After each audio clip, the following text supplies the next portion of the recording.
Chapter 2. It's going to be a lot of hard work, but I will not rest until I'm reunited with Hattie. I spin around and around. I stretch and leap up again and again. I race back and forth from one end of the eating place to the other, stopping only once to lick a tasty drip on the floor. Mmm, mmm, vanilla. At last, there's only one thing left to do. I whine in my most pitiful voice. Hey, everybody, remember me? I'm all alone and I'm trapped. Finally, my efforts pay off.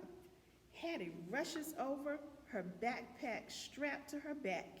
Her face is weary and happy at the same time. Ready? She asks. I'm so ready. I'm so ready, I bark, my tail getting wild. Hattie removes the gate, and I sprint into the lounging place. I'm too late.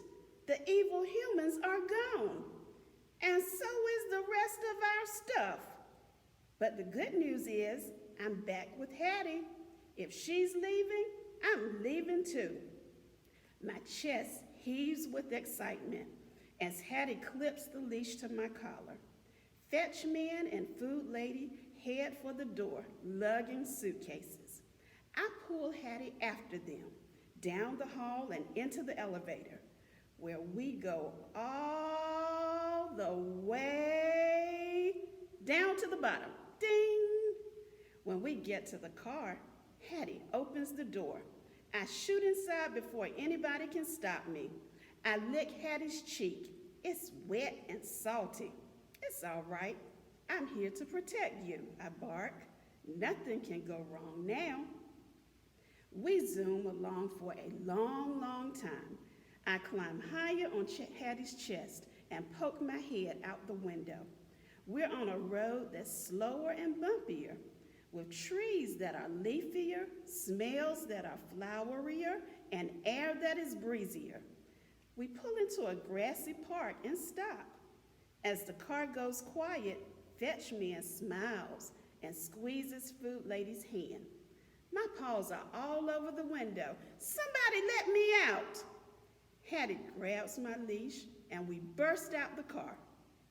I bury my nose in the cool, refreshing grass. It smells of wild animals like squirrels, chipmunks, mysterious birds, and not one single pigeon. I raise my head, my ears perked and listening, but I don't hear any traffic rumbling or honking or snorting or music drifting from cars or stores. All I hear are birds chirping and squirrels chattering. A motor buzzes in the distance. Short humans squeal somewhere down the street. What is this place? Fetch man and food lady hurry up a walkway that leads to a house. They're acting awfully excited, like it's the most wonderful house they've ever seen. Hattie yanks me out of the grass mid-pee, and we follow along up the front steps. She must be eager to check out the house too. Oh boy, whatever's inside must be really amazing, like a pile of bones or a slab of meat.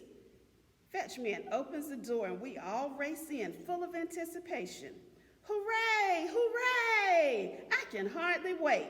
I run a few circles around Hattie's legs as she unclips the leash. Hurry, Hattie, I bark. I have to find out what's so special. I search around, but all I see is a big empty space. And it smells totally boring, like stale air and fresh paint and new carpeting. It must get better, right? I start out trotting with my nose to the ground. Pretty soon, I'm sprinting down the hall on a perfect running surface that I wish would go on forever. But then, I make a sharp turn and cruise into a bright and gleaming place where the floor feels different, smoother, and slippery. Suddenly, the floor gives way. My paws lose their grip and whoa! I'm skidding, my legs scrambling out of control, and then smack! I'm crumpled up against a tall and shiny box that's humming. Ouch! What happened? Hattie appears. Fenway! She cries, her voice sounding worried. She stoops next to me. She rubs my head and coos softly in my ear. Food Lady rushes in and crouches next to us. She lifts my paws one by one, inspecting them like she's looking for fleas. I glance down and growl at that wicked floor. Talk about a sneak attack. I never saw it coming. My defeat is so embarrassing. I can't even look at Hattie or Food Lady. Instead, I gaze around the room. It reminds me of our eating place at home, only much, much bigger and emptier. And worst of all, it does not smell anything like an eating place should. It smells really bad, like soap, which can only mean one thing: no food. Food Lady gives me a quick rub, then abruptly goes to the counter. She starts opening drawers. She must be searching for nothing, because that's what she's finding, and she's acting rather happy about it. Hattie continues stroking my back and kissing my neck.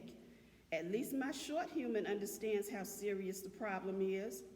She wraps her arms around me and rests her head on my back. Fetch Man comes striding in like he owns the place. Hey, how are the humans moving around so easily? Does the wicked floor only terrorize dogs? Fetch Man sidles up up next to Food Lady and wraps his arms around her waist. She tells him something and he steps away looking concerned. He turns to me, his face full of surprise, like he just realized the pathetic heap in the corner is actually a dog. He comes over and gives me a pat. You okay, fella? He swoops Hattie into his arms and lifts her up into the air. She explodes into a fit of giggles. How can they have fun at a time like this? Well, I know one thing. I'm not about to sit around waiting for the wicked floor to strike again.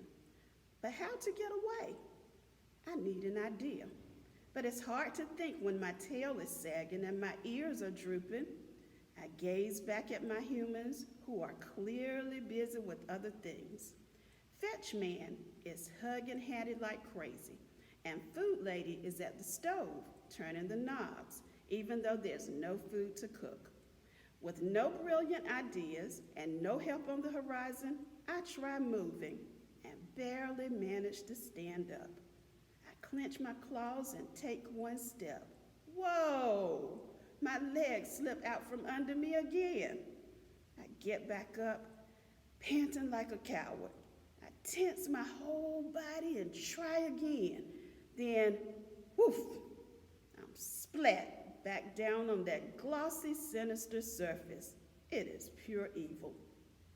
I can't just lie here. I must find a way to escape. I try again and again, slipping and scrambling the whole long way. But finally, I make it through the doorway and onto the safety of the carpet.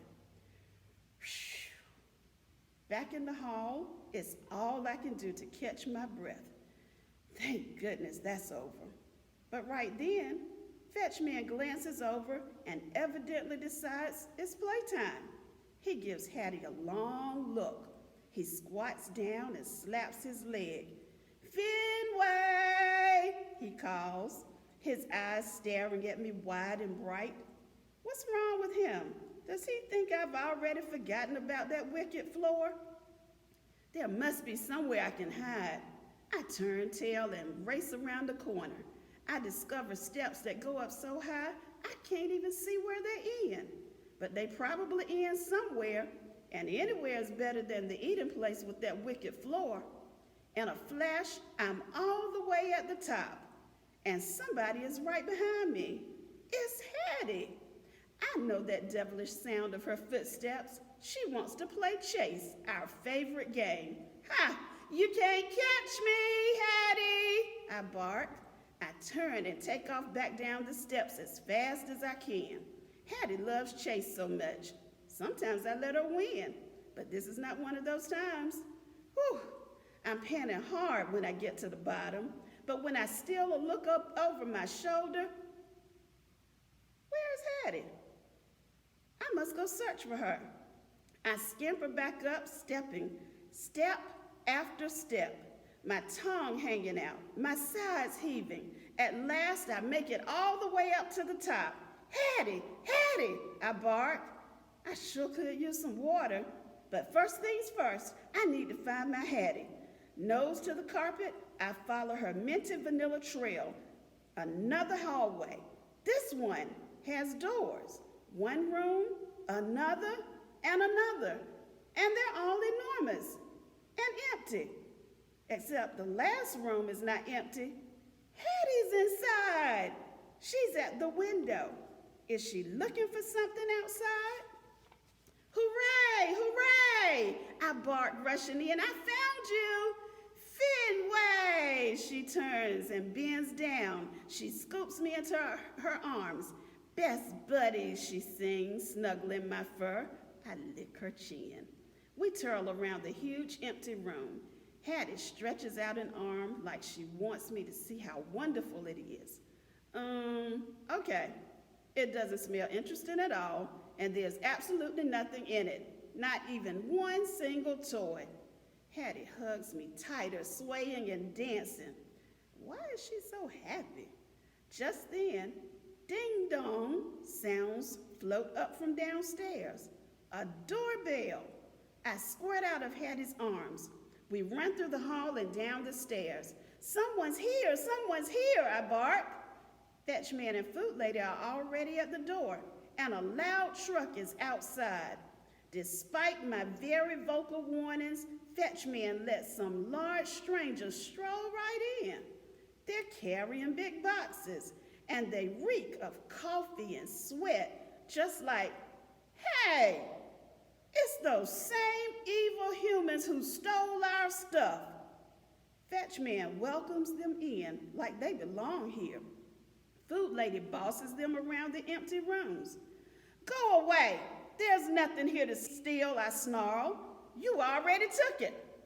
But instead of appreciating my hard work, fetch man smells annoyed.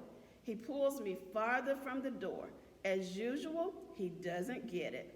Hattie, he scolds. What? Does he actually think she's the one at fault here? Fenway! Hattie sings in a playful voice, like nothing dangerous is happening. She snatches me up into her arms. Let me handle this, I bark, thrashing, desperate to get free. I'm a professional. But she holds me tighter and breezes to the back of the house. As she opens a sliding door, I can hardly believe my eyes.